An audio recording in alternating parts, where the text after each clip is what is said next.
The kitchen sink had been dripping for 3 weeks, and at 11:47 p.m. on a Tuesday, I finally decided to fix the damn thing. Not because I suddenly developed an urgent need for plumbing perfection, but because the rhythmic patter was driving me insane, and insomnia had become my closest companion lately. I was elbow deep in the cabinet beneath the sink, flashlight clenched between my teeth, when I heard the front door open. Catherine was back from her 2-week solo journey of self-discovery to the Amalfi Coast. Right on schedule. The wheels of her suitcase rolled across our hardwood floors with that familiar clickety-clack that used to mean homecoming. Now it sounded more like a countdown timer reaching 0. I didn't rush to greet her. Instead, I tightened the pipe joint with deliberate precision, listening to her movements above.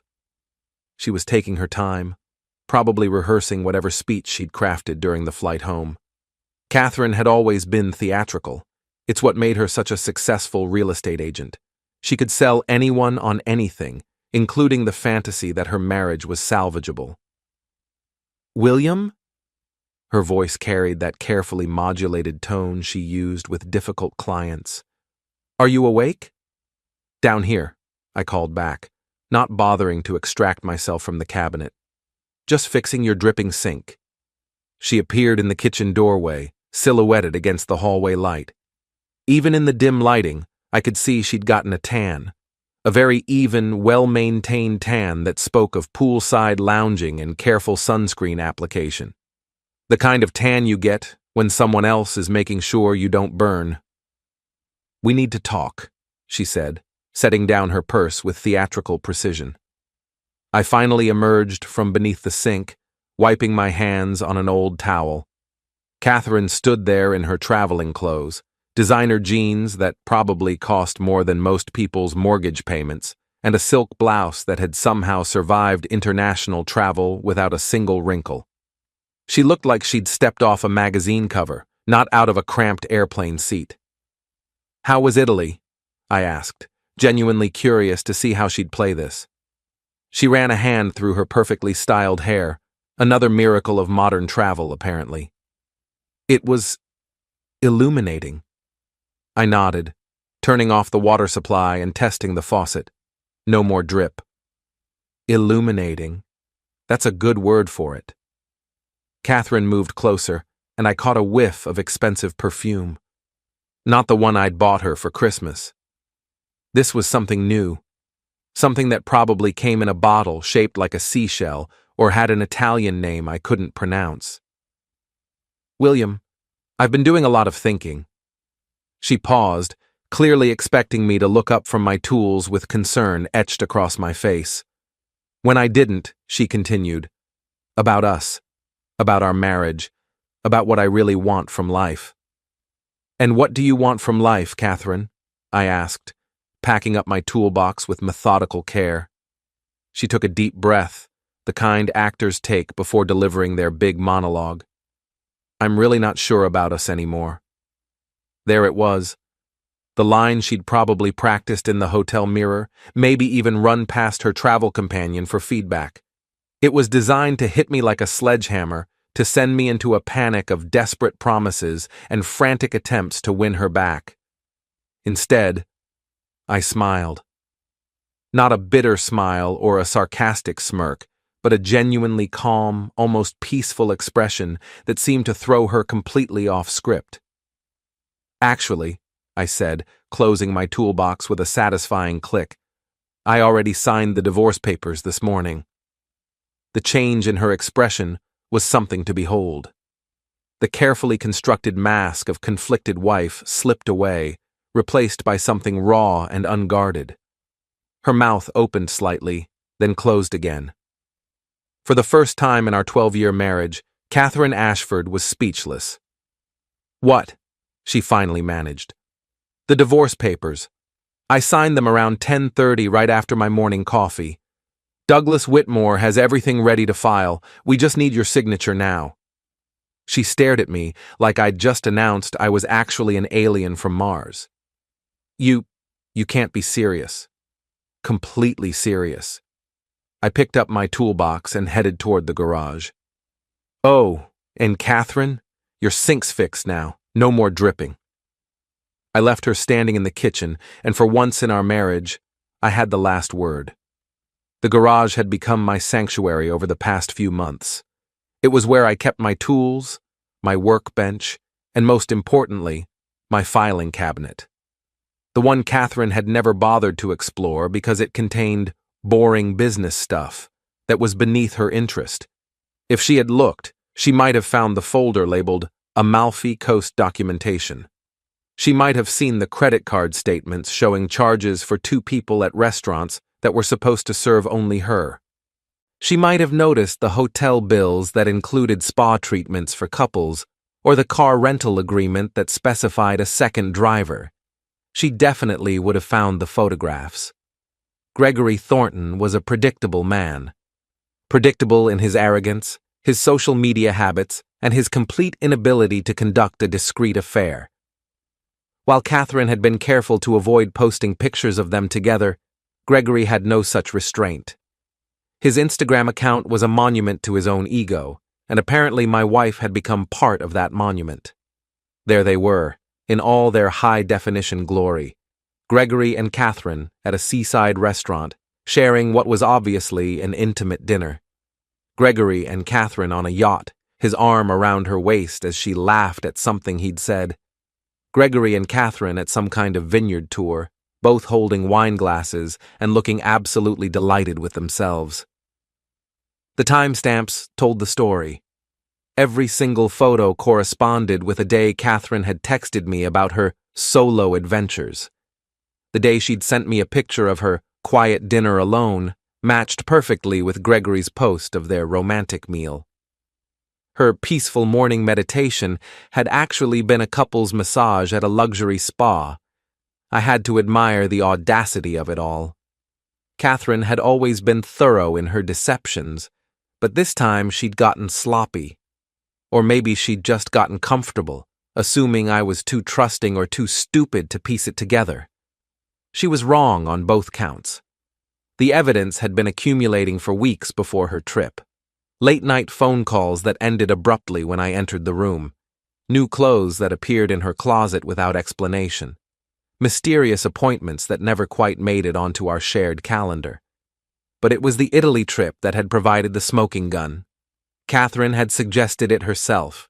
2 weeks of solo travel to rediscover herself and gain perspective on our relationship. She'd been so earnest about it, so convincing in her portrayal of a woman struggling with midlife questions and seeking clarity through solitude. I'd encouraged her to go. Hell, I'd even helped her plan it, suggesting restaurants and booking her flights. What I hadn't told her was that I'd also activated the location sharing on our joint phone plan, set up alerts for our shared credit cards, and created a Google alert for Gregory Thornton's name. Modern technology makes it remarkably easy to catch a cheating spouse, assuming they're stupid enough to leave a digital trail. Catherine and Gregory had left a highway of evidence so wide and obvious that a blind man could have followed it. The real question wasn't whether Catherine was having an affair that had been obvious for months.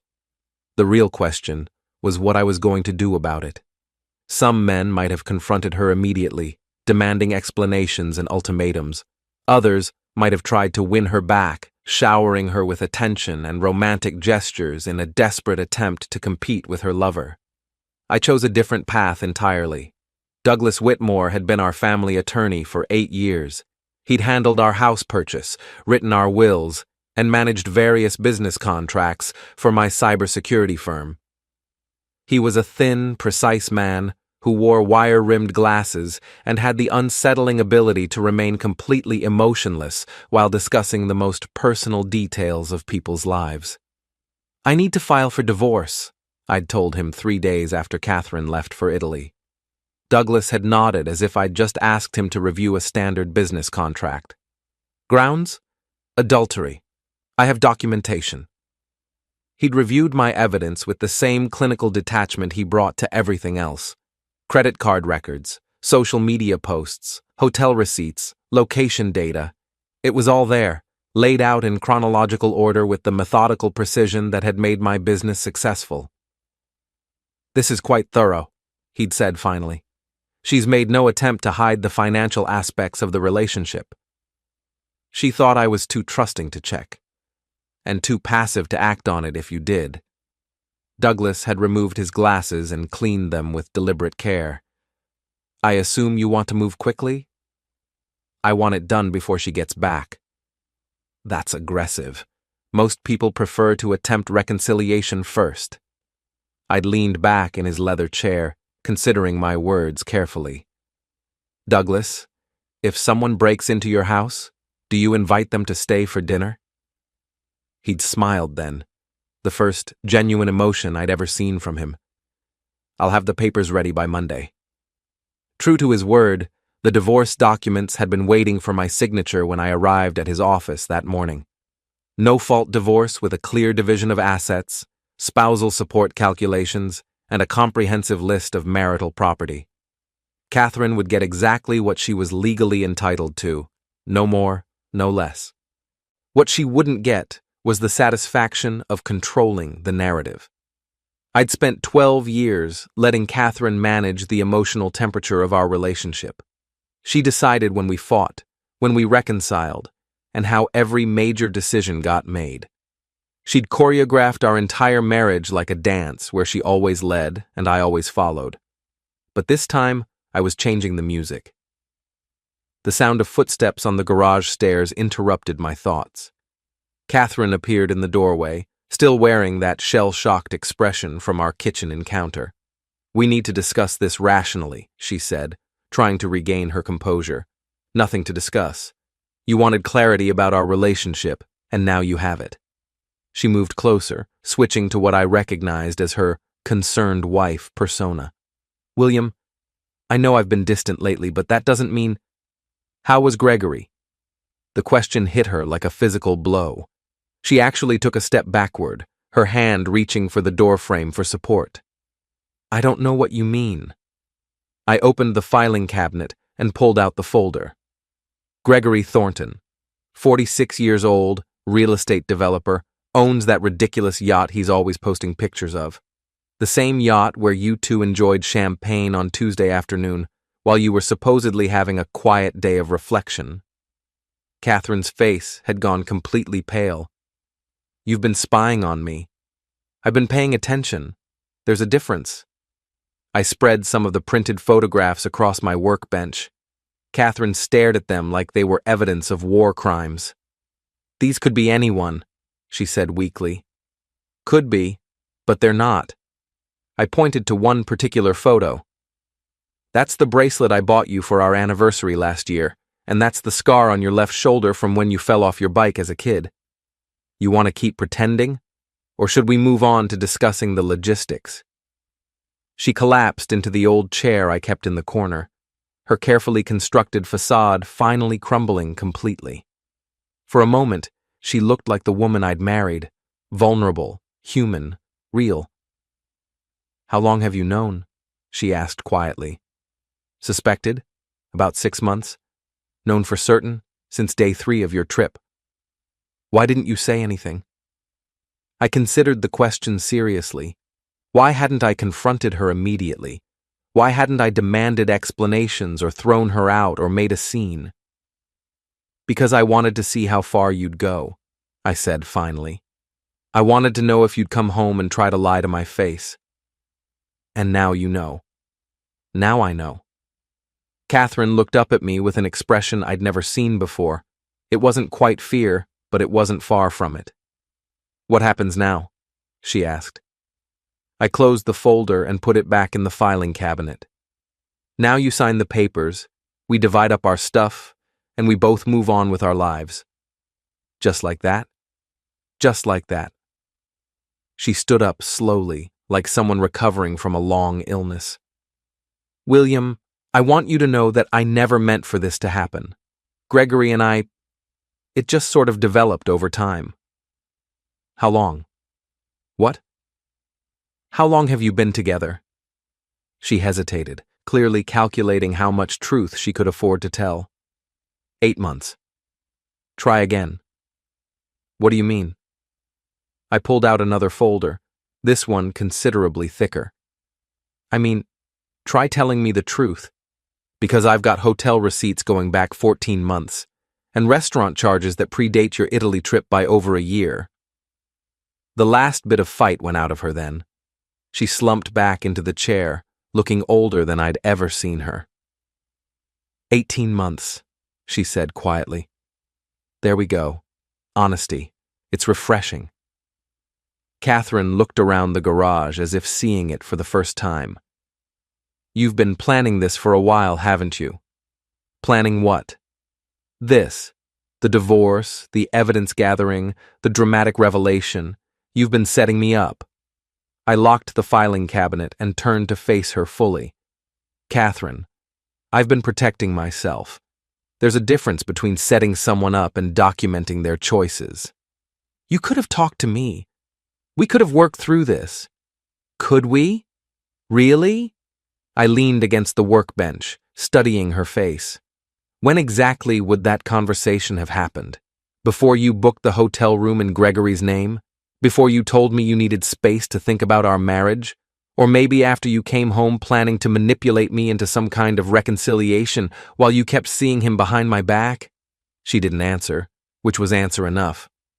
I'll be staying at the Marriott downtown until we sort out the living arrangements, I said. My lawyer will be in touch with yours about the details. You don't have to leave. This is your house, too. It was our house. Now it's just a building with too many memories and not enough trust. I picked up my toolbox and headed for the stairs. At the doorway, I paused and looked back at her. Catherine? Yes? Next time you decide to have an affair, maybe choose someone who doesn't post his entire life on social media. I left her sitting in the garage, surrounded by the tools and projects that had kept me sane during the long months of discovering just how little my marriage had meant to the woman I'd loved. The Marriott had a decent bar, and at this hour it was mostly empty, except for a few business travelers nursing their own disappointments. I ordered a whiskey, something expensive that I'd never allowed myself to buy when I was being a responsible married man, and tried to process what had just happened. For 18 months, I'd been living a lie. Every morning coffee, every shared dinner, every conversation about our future had been built on a foundation of deception so complete that it made me question my own perception of reality. But strangely, I didn't feel angry. I felt relieved. The marriage had been over long before Catherine boarded that plane to Italy. Maybe it had been over before she'd even met Gregory. We'd been going through the motions for years, two people sharing a house and a bank account, but not much else. Her affair hadn't destroyed our marriage. It had just finally made the destruction visible. My phone buzzed with a text message. Catherine, of course. We need to talk about this properly. Can you come home? I stared at the message for a long moment, then deleted it without responding. There was nothing left to talk about. The performance was over, the curtain had fallen, and the audience was already heading for the exits. Tomorrow, I'd start the process of rebuilding my life. Tonight, I was going to finish my whiskey and toast the end of 12 years of slowly suffocating in someone else's version of happiness. The bartender, a guy about my age with tired eyes and steady hands, refilled my glass without being asked. Rough night? He asked. Actually, I said, raising the glass. It's the best night I've had in years. The next morning arrived with the kind of crystalline clarity that only comes after a major decision. I woke up in the Marriott's surprisingly comfortable bed, ordered room service coffee that actually tasted like coffee instead of the burnt offerings Catherine preferred, and spent an hour reviewing my financial situation with the methodical precision that had built my cybersecurity business from nothing into something worth protecting. Douglas Whitmore called at exactly 9 o'clock. She's retained Jennifer Walsh, he said without preamble. I knew the name. Walsh was Catherine's friend from law school, a divorce attorney who specialized in extracting maximum settlements from wealthy husbands. She had a reputation for turning even amicable divorces into scorched earth campaigns. Interesting choice, I said. I thought Catherine might want to keep this civilized. Apparently not. Walsh has already filed a motion requesting temporary spousal support and exclusive use of the marital residence. I set down my coffee cup with deliberate care. On what grounds? Emotional distress and financial dependency. She's claiming you've created a hostile environment through surveillance and intimidation. The audacity was breathtaking, even for Catherine. She'd spent 18 months conducting an affair, lied about a vacation that was actually a romantic getaway with her lover, and now she was positioning herself as the victim of my hostile behavior. How do you want to respond? Douglas asked. Aggressively. File our counter motion with all the evidence we discussed. And Douglas, let's add a request for attorney fees. If Catherine wants to play hardball, she can pay for the privilege. Understood. One more thing. Walsh is requesting all financial records for the past 2 years. Bank statements, credit card bills, business accounts, investment portfolios. I smiled. Give her everything. Complete transparency. There was a pause on Douglas's end. Are you certain? Most people prefer to limit discovery. Most people don't have 18 months of documented evidence showing their spouse's affair. Every hotel bill, every restaurant charge, every gift Gregory bought her with our money, it's all going to be part of the public record now. That's comprehensive. That's justice. After ending the call, I drove to my office for the first time in 3 weeks. Ashford Cybersecurity occupied the 3rd floor of a converted warehouse in the Arts District, a space I'd chosen for its high ceilings and industrial aesthetic, rather than any particular business advantage. My team of 12 had been handling client work in my absence, but there were decisions that required my personal attention. My assistant, Rebecca, looked up from her desk with obvious relief when I walked in. "Thank God you're back," she said. "The Morrison account is threatening to walk if we don't deliver their penetration testing report by Friday." "Where do we stand?" 90% complete, but the final security recommendations need your review. I spent the next 4 hours immersed in the familiar rhythm of technical analysis and client management. It was exactly what I needed. Problems with clear solutions, challenges that responded to logic and expertise rather than emotional manipulation. Around 2 o'clock, Rebecca knocked on my office door. "There's someone here to see you. Says it's personal." Gregory Thornton stood in my reception area like he owned the place. He was exactly what I'd expected from his social media presence. Tall, expensively dressed, with the kind of artificial confidence that comes from never being seriously challenged. "William," he said, extending his hand as if we were meeting at a country club. "I think we need to talk." I ignored the handshake. "My office." Gregory followed me down the hall, taking in the surroundings with the calculating gaze of someone who measured everything in terms of net worth and social status. "Nice setup," he said, settling into the chair across from my desk. "Catherine mentioned you were in tech." Catherine mentioned a lot of things, apparently. He had the grace to look slightly uncomfortable. "Look, I know this is awkward. Awkward is showing up uninvited to someone's workplace. What you did is something else entirely." Gregory shifted in his chair, clearly not used to being on the defensive. "I came here because I think we can handle this situation like adults. Adults don't conduct 18-month affairs behind their spouse's back." "How did you—" He caught himself, but it was too late. "Know how long it's been? I'm in cybersecurity, Gregory. Data analysis is what I do for a living." He tried to regain his composure. Catherine and I never meant for things to develop the way they did. It just happened. Hotel reservations don't just happen. Vacation planning doesn't just happen. Lying to your spouse for 1.5 years doesn't just happen. Gregory leaned forward, switching to what I assumed was his business negotiation mode. "What I'm trying to say is that Catherine and I are serious about each other. This isn't some casual fling. Congratulations. I hope you'll be very happy together." That seemed to throw him off script. "You're not going to fight for her?" The question was so absurd that I almost laughed. "Fight for her? Gregory, you can have her. Consider it a gift." His confusion was genuine. I don't understand. Let me explain it in terms you might appreciate. Catherine is like a luxury car with a hidden defect. She looks great from the outside, performs well in ideal conditions, but eventually the problems become impossible to ignore. I'm trading her in before the warranty expires. You're buying her used, with full knowledge of the defect history. Gregory's face darkened. That's a pretty cold way to talk about your wife. Ex-wife. And you're right, it is cold. 18 months of deception tends to have that effect on a person. He stood up abruptly. Catherine said you were bitter. Catherine says a lot of things. Most of them aren't true. After he left, I sat in my office trying to understand what had just happened. Gregory had come here expecting, what? A confrontation? A fight? Some kind of dramatic scene where two men battled over a woman's affections? Instead, he'd gotten a business transaction, clean, efficient, and utterly without the emotional drama he'd probably been anticipating. My phone rang. Catherine.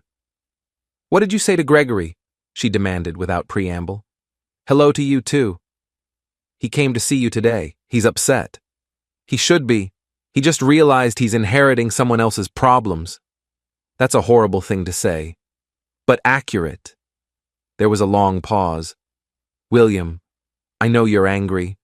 I'm not angry, Catherine. Angry would imply I still care enough about your choices to have an emotional response to them. Then what are you? I considered the question seriously. Disappointed. In you, in myself, in the 12 years I wasted believing in something that was never real. Our marriage was real. Parts of it were. The parts where I was honest with you, where I trusted you, where I actually meant the things I said. But your half? That was just performance art. You don't mean that. I mean every word of it. And Catherine? Tell Gregory that if he ever shows up at my office again, I'll have him escorted out by security. I hung up before she could respond. The rest of the week passed in a blur of legal documents, client meetings, and the strange logistics of dismantling a 12-year marriage. Douglas had been right about Jennifer Walsh. She was turning what should have been a straightforward divorce into a complex negotiation involving temporary restraining orders, asset valuations, and competing claims of emotional distress. But Walsh had made one critical error. She'd underestimated the depth of my documentation. Every credit card charge Catherine had claimed as personal expenses could be cross-referenced with Gregory's social media posts. Every girls' night out that had actually been a romantic dinner was now part of the legal record. Every lie she'd told about her whereabouts was contradicted by location data, receipts, and photographic evidence. By Friday, Walsh was requesting a settlement conference. She wants to negotiate, Douglas informed me over lunch at his private club. What's her opening position? 50% of marital assets, permanent spousal support, and exclusive use of the house for 2 years. I nearly choked on my soup. She's joking. She's not, but her position is significantly weakened by the evidence we've provided. Walsh knows she's fighting an uphill battle. What's our counteroffer? Douglas smiled his thin, predatory smile. Exactly what the law requires and not 1 penny more. She gets her statutory share of marital assets, limited spousal support for 2 years, and she can buy out your interest in the house or we sell it and split the proceeds. And if she refuses? Then we go to trial, where all of this evidence becomes part of the public record. Every hotel bill, every restaurant receipt, every photograph of her vacation with Gregory Thornton becomes available to anyone who wants to read the court documents. The settlement conference was scheduled for the following Wednesday. Catherine would have to sit in a room with me, our lawyers, and a mediator while we reduced 12 years of marriage to a series of financial calculations and property divisions. I found myself looking forward to it. That weekend, I drove out to the house to collect more of my belongings. Catherine's car was gone, probably spending the weekend with Gregory, so I had the place to myself. Walking through rooms that had once felt like home was surreal. Everything looked the same, but the context had changed so completely that it might as well have been a museum exhibit. Marriage, American middle class, early 21st century. I packed methodically, taking only what was genuinely mine. Clothes, books, tools, a few pieces of furniture that predated the marriage. I left behind the wedding photos, the shared purchases, the accumulated detritus of a relationship that had been fading for years. In the bedroom, I found Catherine's jewelry box sitting open on the dresser. The bracelet I'd bought her for our anniversary, the one she'd worn on her romantic getaway with Gregory, was lying on top of everything else. I picked it up, remembering the day I'd bought it. I'd spent weeks researching the perfect gift, finally settling on a custom piece from a local artisan. The inscription on the back read, "To Kat, my partner in everything. Love always W. Partner in everything." The irony was almost too perfect. I put the bracelet back in the box and continued packing. As I loaded the last box into my truck, I noticed Mrs. Henderson from next door working in her garden. She'd been our neighbor for 8 years, a widow in her 70s who kept track of everyone's comings and goings with the dedication of a professional surveillance expert. "Moving out?" she asked, not bothering to pretend she hadn't been watching me. "Temporarily." She nodded sagely. "Saw Catherine leave with that man in the fancy car. Seems to be spending a lot of time with him lately." "People change, Mrs. Henderson. Some people do. Others just stop pretending to be something they never were." I looked at her more carefully. "How long have you known?" "About the affair?" "Honey, I've been watching him come and go for over a year. Always when you were at work, always parked around the corner like he was fooling someone." "Why didn't you say anything?" Mrs. Henderson straightened up, brushing dirt off her gardening gloves. "Wasn't my place to tell you, but it was my place to notice. I appreciate that. For what it's worth, I always liked you better than her anyway. You actually wave when you see me in the yard."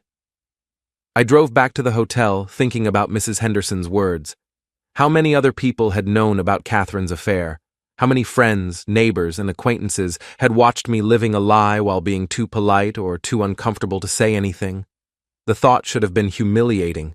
Instead, it was oddly liberating. I wasn't the fool who'd been too stupid to see what was happening right in front of me. I was just the last person to get official confirmation of something everyone else had already figured out. But now I knew. And knowledge, as I'd learned in my business, was the foundation of all effective action. The settlement conference was 3 days away. Catherine and Gregory thought they were dealing with a heartbroken husband who would eventually roll over and give them whatever they wanted in exchange for a quiet divorce. They were about to discover how wrong they were. The law offices of Walsh and Associates occupied the top floor of a glass tower downtown, all marble surfaces and expensive art designed to intimidate opposing parties into generous settlements. I arrived 15 minutes early, wearing my best suit and carrying a leather portfolio that contained enough documentation to bury Catherine's credibility so deep it would need archaeological excavation. The lobby alone felt like a psychological weapon, polished stone floors that echoed every footstep, abstract sculptures that looked aggressively meaningless, and a wall of windows that reminded visitors just how small they were compared to the city below. Everything about the space was meant to project power, confidence, and inevitability. I checked in with the receptionist and took a seat, setting the portfolio on my knee like a loaded instrument waiting to be used. Douglas was already waiting in the reception area, reviewing his notes with the focused intensity of a surgeon preparing for a complex operation. He didn't look up immediately, just turned one page, then another, mentally rehearsing the sequence of moves we'd already discussed at length. "Ready?" he asked. "I've been ready for months." Jennifer Walsh greeted us with the kind of professional smile that never reached the eyes. She was younger than I'd expected, probably mid-30s, with the aggressive confidence of someone who'd built a reputation on extracting maximum settlements from reluctant ex-husbands. Her handshake was firm, her posture impeccable, her expression carefully neutral. "Gentlemen," she said, leading us into a conference room with floor-to-ceiling windows overlooking the city. "I'm hoping we can resolve this matter efficiently." Catherine was already seated at the long table, looking smaller somehow than she had in our garage confrontation. Gone was the defiance, the sharp edges. She'd chosen her outfit carefully, a conservative navy dress that projected respectability and vulnerability in equal measure, the kind of outfit designed to make a silent argument before a single word was spoken. Gregory sat beside her, his presence apparently meant to demonstrate that she had moved on and found happiness elsewhere, though he looked distinctly uncomfortable in the setting. The mediator, a stern woman named Margaret Foster, took her place at the head of the table and opened her file. Her movements were precise, economical, the practiced routine of someone who'd seen every variation of betrayal, denial, and negotiation imaginable. "We're here to discuss the dissolution of marriage between William and Catherine Ashford," she began. "Mrs. Walsh, I understand you've prepared an opening statement." Walsh stood up and launched into a carefully crafted narrative that bore only passing resemblance to reality. According to her version of events, Catherine was a devoted wife who'd grown increasingly isolated in a marriage to a workaholic husband. The Italy trip had been a desperate attempt to save their relationship, framed as a last, hopeful gesture rather than a calculated deception. William's surveillance and harassment, she claimed, had crossed boundaries and made reconciliation impossible. She spoke smoothly, confidently, weaving emotional language with legal phrasing in a way that was clearly well practiced. Catherine played her part perfectly, eyes downcast, hands folded, the picture of quiet endurance. "Mrs. Ashford is seeking reasonable spousal support and an equitable division of assets," Walsh concluded. "She's also requesting exclusive use of the marital residence during the transition period, given the emotional distress caused by her husband's invasive monitoring of her personal activities." It was a masterful performance, hitting all the right notes of victimization and reasonable compromise. If I hadn't known the truth, I might have been impressed. Margaret Foster turned to Douglas. "Mr. Whitmore?" Douglas opened his portfolio with deliberate care, as if timing itself were a strategic element. "Thank you, Ms. Foster. I'd like to begin by clarifying the timeline of events that led to this proceeding." He placed the first exhibit on the table, a chronological summary of Catherine's affair, complete with dates, locations, and supporting documentation laid out with ruthless clarity. "Mrs. Ashford's trip to Italy was not an attempt to save her marriage," Douglas said calmly. "It was a romantic vacation with her lover of 18 months, Gregory Thornton, who is present in this room today." Catherine's face went pale. Gregory shifted uncomfortably in his chair, suddenly very interested in the grain of the conference table. Walsh recovered quickly, professionalism snapping back into place. "That's a serious allegation, Mr. Whitmore. I hope you have evidence to support it." "Substantial evidence," Douglas replied, placing a stack of photographs on the table. "These images were posted to Mr. Thornton's public social media accounts during the period Mrs. Ashford claims to have been traveling alone." The photos spread across the conference table like a hand of cards in a high-stakes poker game. Catherine and Gregory at dinner on the yacht, touring vineyards, sharing intimate moments that had been broadcast to the world through Gregory's Instagram account. The timestamps were unforgiving. "Additionally," Douglas continued, "we have hotel records, credit card statements, and location data that conclusively demonstrate Mrs. Ashford was not traveling alone." He placed another set of documents on the table with quiet precision. "These receipts show charges for couples' activities, shared meals, and hotel accommodations for 2 people, all paid for with marital assets." Margaret Foster examined the evidence with growing interest, her pen pausing mid-note. "Mrs. Walsh, how does your client respond to this documentation?" Walsh whispered urgently with Catherine for several minutes, their heads close together, voices low and tense, before responding. "My client's personal relationships are not relevant to the financial aspects of this dissolution." They are when those relationships involve the misuse of marital assets, Douglas countered without hesitation. Mr. Ashford's cybersecurity firm generates significant income, which Mrs. Ashford has been using to finance her extramarital relationship.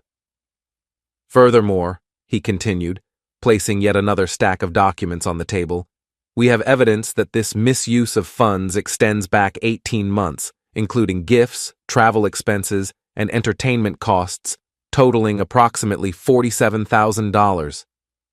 The number hung in the air like smoke from a gunshot. Catherine stared at the table, unable to meet anyone's eyes, her carefully constructed composure finally eroding. Gregory finally spoke up. I think there's been a misunderstanding. Mr. Thornton, Margaret Foster interrupted sharply. You're not a party to this proceeding. Please refrain from commenting. Walsh regrouped quickly, shifting tactics without missing a beat. Even assuming these allegations are accurate, they don't justify the punitive approach Mr. Whitmore is suggesting. Mrs. Ashford is entitled to her statutory share of marital assets, regardless of any personal indiscretions. Agreed, Douglas said, which is why our settlement offer is exactly what the law requires. Mrs. Ashford will receive her statutory share of marital assets, minus the $47,000 she spent on her affair, plus limited spousal support for 24 months. That's completely unreasonable, Walsh protested. It's mathematically precise, Douglas replied. Every dollar Mrs. Ashford spent on her relationship with Mr. Thornton was a dollar taken from marital assets. Basic accounting principles require that theft to be deducted from her settlement. You're calling my client a thief? I'm calling her spending patterns a misappropriation of marital funds. The legal terminology is less important than the financial reality. Margaret Foster had been taking notes throughout the exchange. Mrs. Walsh, does your client dispute the authenticity of this evidence? Catherine finally looked up from the table. No, she said quietly. Walsh looked like she'd been slapped. Catherine, we discussed. I can't dispute evidence that's true, Catherine said, her voice barely above a whisper. The admission changed the entire dynamic of the room. Walsh's aggressive posture deflated. Gregory looked like he wanted to disappear through the floor, and Margaret Foster began calculating numbers on her legal pad. In light of Mrs. Ashford's admission, Foster said, I'm inclined to view Mr. Whitmore's settlement proposal as reasonable. Mrs. Walsh, would your client like to respond? Walsh requested a recess to consult with Catherine privately. They left the conference room together, leaving me alone with Douglas, Gregory, and the mediator. Gregory cleared his throat. I want you to know that I'm prepared to reimburse any expenses Catherine incurred during our relationship. That's generous, I said, but unnecessary. Catherine made her choices with full knowledge of their consequences. She's not a bad person. I never said she was, but she's not my person anymore either. When Catherine and Walsh returned, the fight had gone out of both of them. Walsh's opening demands for permanent spousal support and exclusive use of the house had been replaced by a grudging acceptance of Douglas's terms. My client agrees to the proposed asset division, Walsh said, but we're requesting spousal support for 36 months instead of 24. 24 months, Douglas replied, non-negotiable. Margaret Foster looked at Catherine. Mrs. Ashford, do you understand the terms being proposed? Catherine nodded. I understand. And do you agree to these terms? There was a long pause. Catherine looked at Gregory, then at me, then at her hands folded in her lap. I agree, she said finally. The actual paperwork took another hour to complete, but the essential business was finished. 12 years of marriage reduced to a series of financial calculations and legal obligations. Catherine would receive her statutory share of our assets, minus the money she'd spent on Gregory, plus 2 years of modest spousal support. The house would be sold, and the proceeds divided according to our respective contributions to the purchase price and improvements. As we prepared to leave, Catherine approached me in the hallway. "William, I want you to know that I'm sorry, not just about getting caught, but about all of it." I looked at her for a long moment, trying to find some trace of the woman I'd married 12 years ago. She was still there, underneath the guilt and embarrassment, but she felt like a stranger now. "I believe you," I said finally, "but sorry doesn't undo 18 months of lies. I know, I needed you to know. Now I know." Gregory appeared beside her, clearly uncomfortable with the entire situation. "Catherine, we should go." As they walked away together, I felt something I hadn't expected. Pity. Not for Catherine, exactly, but for the relationship they were building on the foundation of destroyed trust.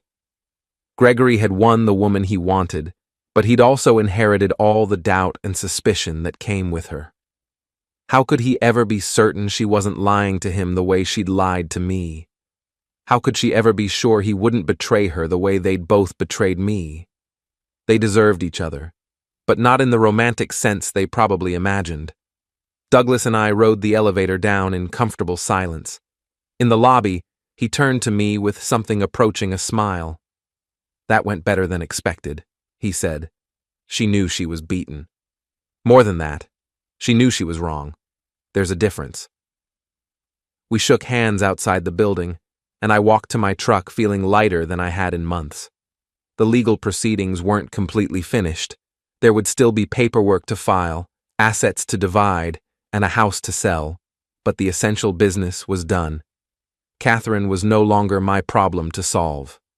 That evening, I called my business partner, Tom Rodriguez, and asked him to meet me for dinner. Tom had been asking careful questions about my extended absence from the office, clearly sensing that something significant was happening in my personal life. "Divorce," I told him over steaks at his favorite restaurant. "It'll be final in a few months." Tom nodded thoughtfully. He'd been married to the same woman for 23 years and had the kind of stable relationship that made other people's marital disasters seem incomprehensible. "Sorry to hear it," he said. "How are you holding up?" "Better than expected. It turns out that ending a bad marriage feels a lot like recovering from a long illness." "Any chance of reconciliation?" I thought about Catherine sitting in that conference room, admitting to 18 months of deception while her lover sat beside her. "None whatsoever." Tom raised his beer in a mock toast. "To new beginnings, then." "To honest endings," I countered. We drank to both. The next few weeks passed in a blur of practical arrangements. I found a downtown apartment with high ceilings and large windows, the kind of space I'd always wanted, but had never pursued, because Catherine preferred suburban comfort. I bought new furniture, set up a home office, and gradually assembled the physical framework of a life that was entirely my own. The house sold quickly. Catherine's real estate connections proved useful for something at least, and the proceeds were divided exactly according to our settlement agreement. She moved in with Gregory before the closing, which saved everyone the awkwardness of extended cohabitation during the transition. My business thrived with the increased attention I was able to give it. Without the emotional drain of a failing marriage, I found myself more creative, more focused, and more willing to take the kinds of calculated risks that led to significant growth. 6 months after that midnight confrontation in our kitchen, the divorce was finalized. I received the official decree in the mail on a Tuesday morning, along with a brief note from Douglas, congratulating me on the successful conclusion of the proceedings. That evening, I sat in my new apartment with a glass of expensive whiskey and tried to feel something significant about the official end of my marriage. Relief, sadness, anger, regret, any of the emotions that seemed appropriate for such a milestone. Instead, I felt peaceful. Catherine had given me an unexpected gift with her betrayal. She'd forced me to confront the reality that our marriage had been slowly suffocating both of us, and she'd provided the catalyst I'd needed to build something better from the wreckage. I raised my glass in a silent toast to the woman who'd broken my heart just enough to set it free. Outside my windows, the city sparkled with the lights of 8 million people living their own complicated lives, making their own difficult choices, and dealing with their own versions of love, loss, and the messy business of human relationships. I was one of them now, not half of a failing marriage, but a complete person charting his own course through whatever came next.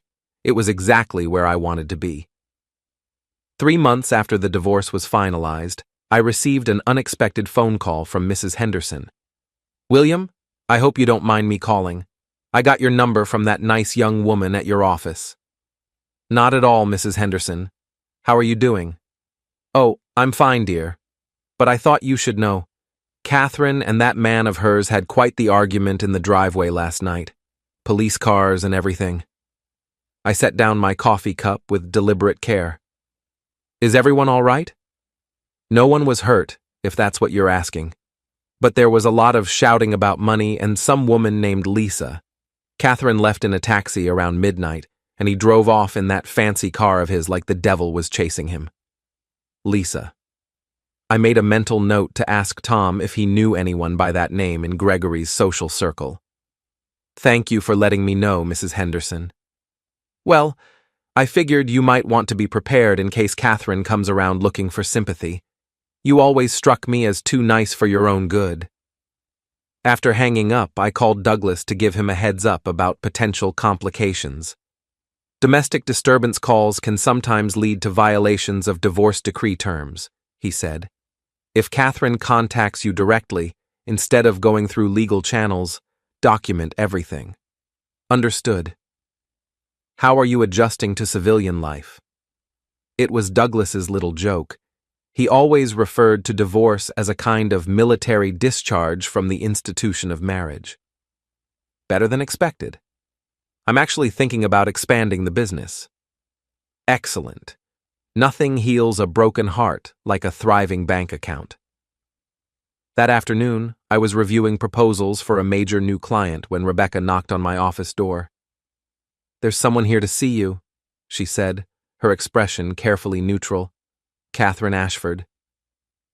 My ex-wife stood in the reception area looking like she'd aged 5 years in the past few months. Her clothes were expensive but wrinkled. Her makeup couldn't quite hide the dark circles under her eyes, and she had the brittle composure of someone holding themselves together through sheer willpower. "Hello, William." "Catherine, what can I do for you? Could we talk privately?" I led her to my office, noting how she took in the changes I'd made since her last visit. New furniture, updated equipment, framed photos of recent business achievements where our wedding picture used to sit. She didn't comment immediately, but her eyes moved carefully around the room, cataloging the differences the way someone does when they're trying to understand how much time they've missed. The space no longer felt shared or transitional. It was decisively mine, purposeful and orderly, stripped of anything sentimental. "You've done well for yourself," she said, settling into the chair across from my desk. There was no bitterness in her voice, just a quiet acknowledgement that life had gone on, without her. "Business is good. What brings you here?"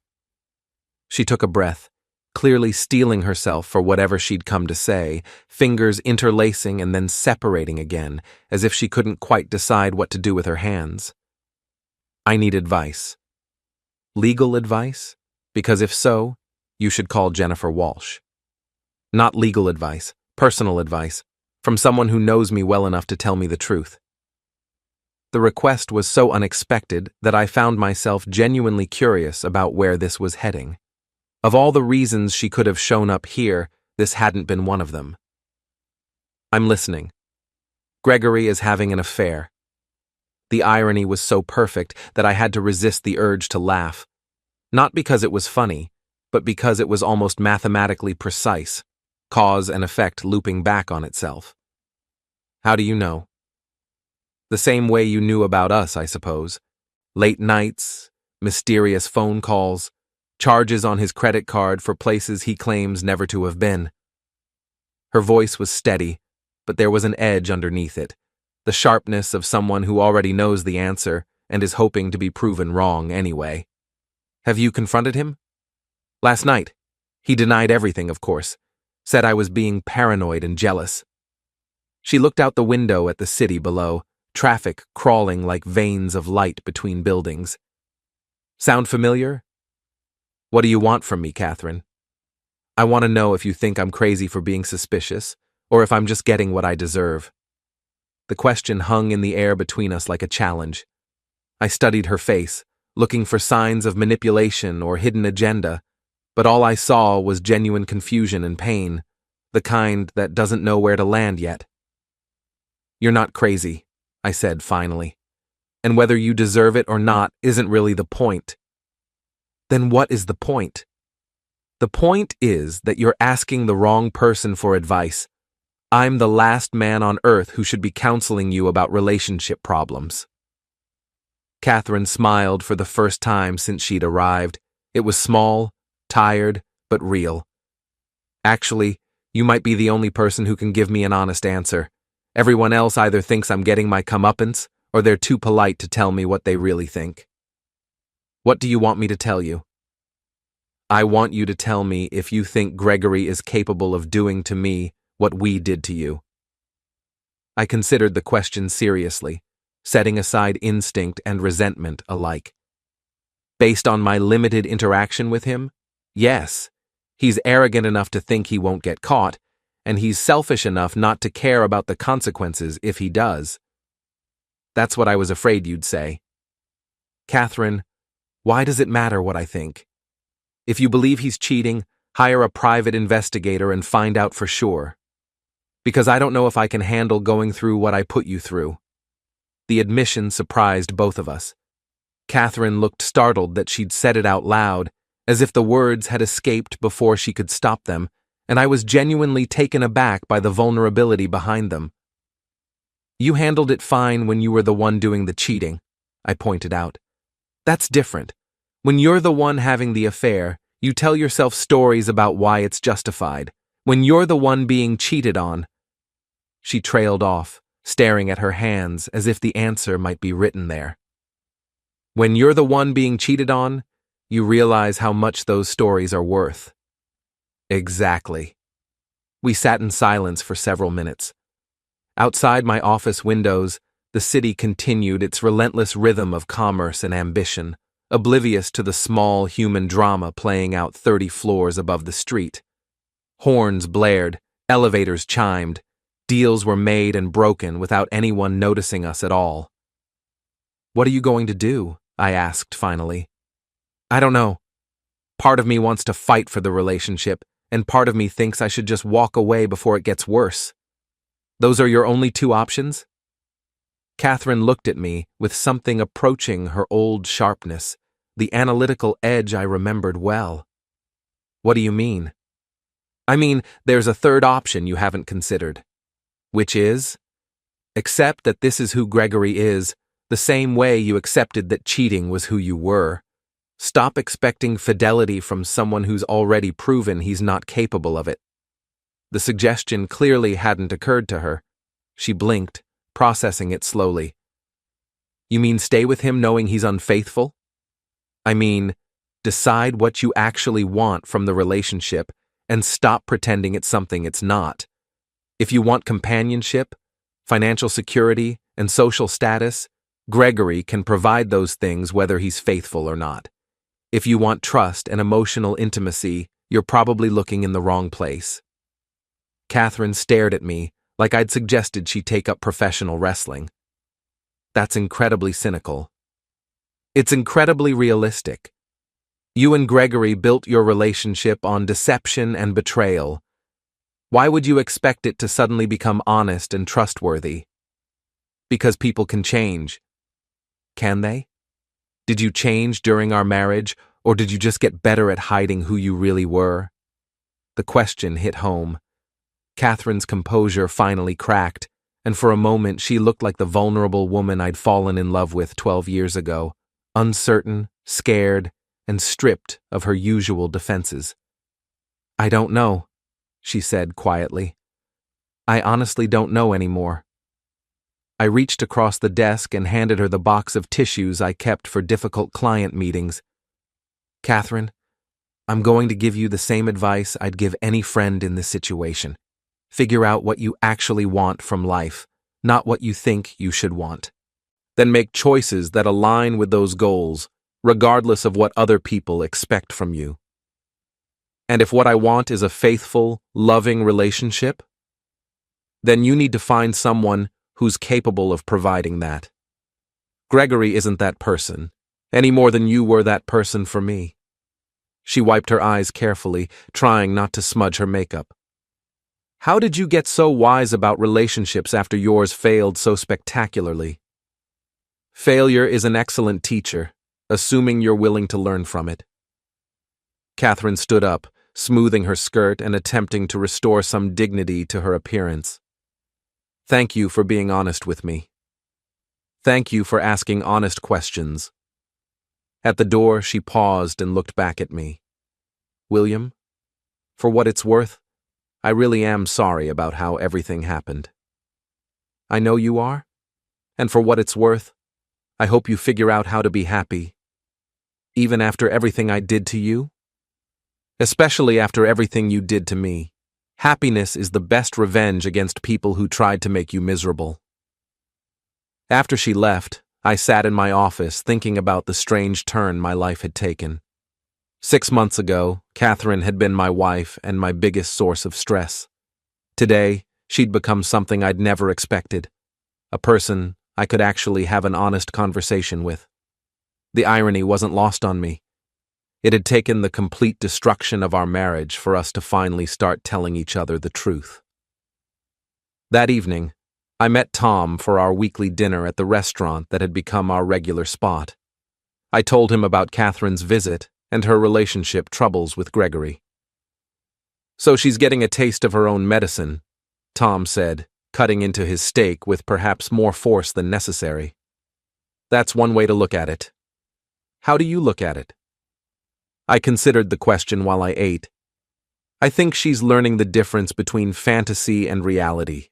When she was having an affair with Gregory, she could imagine he was this perfect romantic partner who understood her in ways I never could. Now she's discovering that he's just another flawed human being with his own selfish agenda. And you feel sorry for her? I feel sorry for anyone who builds their happiness on someone else's character flaws. It's not a sustainable foundation. Tom raised his beer in a mock toast. 2 sustainable foundations. I'll drink to that. The next few months passed quietly. My business continued to grow. I developed a comfortable routine in my new apartment, and I gradually built a social life that didn't revolve around couples' activities and shared obligations. I heard occasional updates about Catherine and Gregory through the small-town gossip network that Mrs. Henderson maintained with military precision.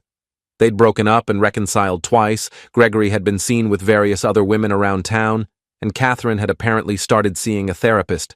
None of it affected me directly, but I found myself oddly invested in Catherine's progress toward whatever version of happiness she was pursuing.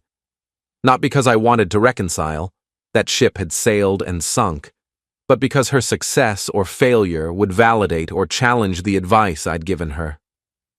A year after our divorce was finalized, I received an invitation to Catherine's wedding, to someone named David Mitchell, not Gregory Thornton. The invitation was handwritten on expensive stationery, with a brief personal note. I thought you should know that I finally took your advice about finding someone capable of providing what I actually wanted. Thank you for helping me figure out what that was. Catherine, I RSVP'd that I wouldn't be attending, but I sent a generous wedding gift with a card that read, "Wishing you the happiness you deserve." Because ultimately, that's what I wanted for both of us. The happiness we'd never been able to create together, but might be able to find with other people who were better suited to our respective needs and temperaments. The marriage had failed, but the people in it had survived to try again with better information and more realistic expectations. In the end, that felt like victory enough. 2 years after receiving Catherine's wedding invitation, I found myself back in Douglas Whitmore's office, but this time for a much more pleasant reason. "Congratulations," he said, reviewing the prenuptial agreement I'd asked him to prepare. "Sarah seems like a wonderful woman." Sarah Chen was a forensic accountant I'd met during a joint investigation involving corporate cybersecurity and financial fraud. She was brilliant, direct, and refreshingly honest about her expectations from both professional and personal relationships. "She is," I agreed. "And she's practical enough to appreciate the wisdom of clear legal agreements. After your experience with Catherine, I imagine you both value transparency." "We value reality. Sarah knows exactly who I am and what I'm capable of, just like I know who she is. No illusions, no fantasy projections, no expectations that either of us will become someone we're not."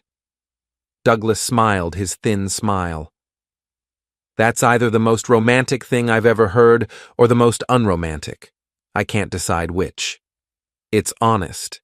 And after 12 years of dishonesty, I find honesty incredibly romantic." The prenup was straightforward. Separate property remained separate. Jointly acquired assets would be divided equitably, and both parties waived claims to spousal support in the event of divorce.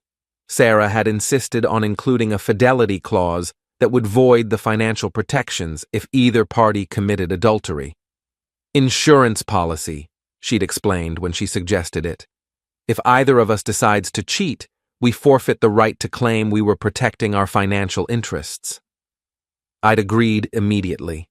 After Catherine, the idea of entering another relationship with built-in consequences for betrayal seemed like simple common sense. The wedding was small, immediate family, close friends, and a few business associates. We held it in Sarah's parents' backyard, with a reception that featured her mother's legendary dumplings and a playlist that mixed classical music with contemporary jazz. Mrs. Henderson attended as my guest, having become something of a surrogate grandmother figure since my divorce. She wore her best dress and spent the entire reception interrogating Sarah's relatives about their intentions toward me. "I like her," she told me during the father-daughter dance. "She's got sense, and she looks at you like you're actually there instead of like you're a piece of furniture she's stuck with." High praise from you. I don't give out compliments lightly. That ex-wife of yours never appreciated what she had. Catherine and I weren't right for each other. It took us 12 years to figure that out, but we got there eventually. And now you're right for this one. Now I'm right for this one. During our honeymoon in Japan, Sarah and I spent long evenings talking about our expectations for marriage, our individual goals, and how we wanted to handle the inevitable conflicts that arise when two independent people decide to build a life together. "I don't want to be the kind of couple that stops being individuals," Sarah said, as we soaked in a traditional hot spring outside Kyoto. "I want to be two complete people who choose to share their completeness with each other. No losing ourselves in the relationship. No losing ourselves in the relationship," she agreed. "And no pretending to be someone we're not just to avoid difficult conversations.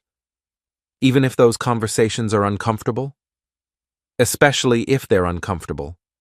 Comfortable lies are what destroy marriages." I thought about Catherine, probably settling into her own marriage with David Mitchell, hopefully having learned the same lessons about honesty and realistic expectations. "Agreed," I said, taking Sarah's hand. "To uncomfortable truths and sustainable foundations. To uncomfortable truths and sustainable foundations." 6 months later, I ran into Gregory Thornton at a coffee shop downtown. He looked older, more worn around the edges, with the slightly desperate air of someone whose charm was no longer sufficient to carry him through life's complications. "William," he said, approaching my table with obvious reluctance. "How are you?" "Very well, thanks." "How are you doing, Gregory?" "Can't complain." He shifted uncomfortably, clearly wanting to leave, but feeling obligated to continue the conversation. "I heard you got married.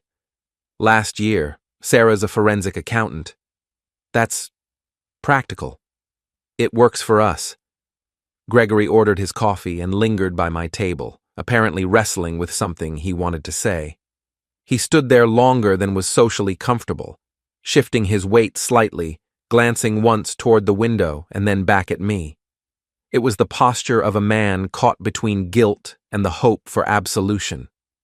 The cafe hummed softly around us, cups clinking, espresso machines hissing, but his hesitation created a small pocket of silence that felt oddly intimate.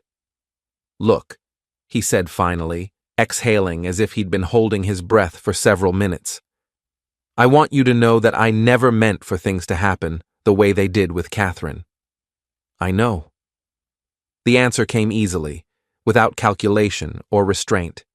That seemed to unsettle him more than anger would have. "You do? Gregory, you didn't set out to destroy my marriage any more than Catherine set out to become an adulteress. You both just made a series of choices that led to predictable consequences." He stared at me like I'd spoken in a foreign language, his eyebrows pulling together as he tried to process the idea. People expect fury or bitterness in moments like this. They're prepared to defend themselves against it. They're never ready for calm. "You're not angry?" "What would be the point? Being angry at you would be like being angry at gravity for making things fall. You are who you are, you did what you did, and life moved on." There was no accusation in my voice, just statement, observation. "That's very philosophical of you." "It's very practical of me. Anger is expensive, and I prefer to spend my emotional energy on things that actually improve my life." That landed. I could see it in the way his shoulders dropped slightly, the way his mouth tightened as if he were swallowing something unpleasant but necessary. Gregory's coffee was ready. He collected it from the counter and returned to my table one last time, holding the cup like it was an anchor. "For what it's worth," he said, hesitating again, "Catherine really did care about you. She talked about you a lot during that time." "I'm sure she did. But caring about someone and being capable of a faithful relationship with them are two different things." That truth had taken me months to accept. Saying it now felt almost effortless.